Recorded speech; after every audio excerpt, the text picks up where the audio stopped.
Theosophy and Psychic Investigation by Irving S. Cooper, read by Dave Marsland of Cardiff Theosophical Society.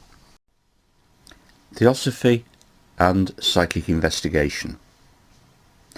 Theosophy has never agreed with the dogmatic declaration of materialists that there is nothing superphysical, or of the agnostics that superphysical things might exist, but we could never know them because of the limitation of the senses. Though Theosophy has always emphasized that there is nothing supernatural, everything taking place within the domain of natural law.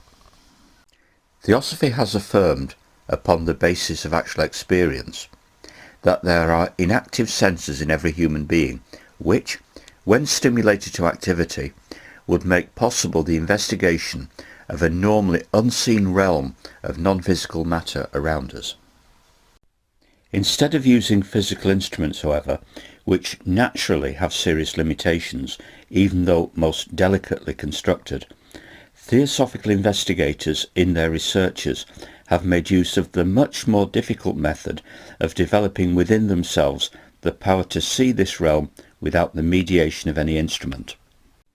Long and arduous training is necessary before this can be done, and it is made exceptionally difficult because one's character must also be acceptable. A scientist may be sensual, cruel and selfish, but his scientific work will not be impaired if his intellectual and observational powers are keen. Those, however, who wish to take up the theosophical method of investigation must first refine and ennoble their characters. In doing so, they not only hasten the awakening of those subtle senses by means of which they come in touch with the unseen world, but also eliminate the possibility of misuse of those psychic faculties after awakening them, a serious thing. There are a few people who have had the courage to commence and the patience to persevere with this severe training and have, after years of labour, become expert in this ancient method of investigation. Modern Theosophy is heavily indebted to them for the information thus obtained, for their published researches have raised Theosophy from the level of a speculative philosophy to the position of a world power in the domain of thought, because of its richness of detail and exactitude of statement. And what they have done, others can do, provided there is willingness to pay the price of constant effort, unselfish labour, and the capacity to learn through failure.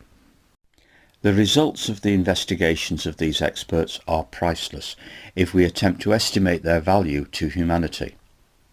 These researchers have discovered many interesting and important things regarding the etheric part of the physical world and the invisible spheres. Invisible, that is, to the normal human eye, which surround and envelop the earth.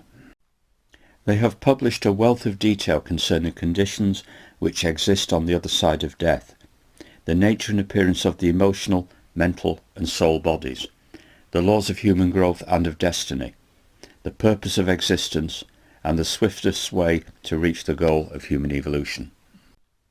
Much of the exact detail which distinguishes modern Theosophy from all other schools of thinking along similar lines is due to the labours of these experts, who have spent years in obtaining the facts published and in verifying by repeated experiments and observations the conclusions to which they have come.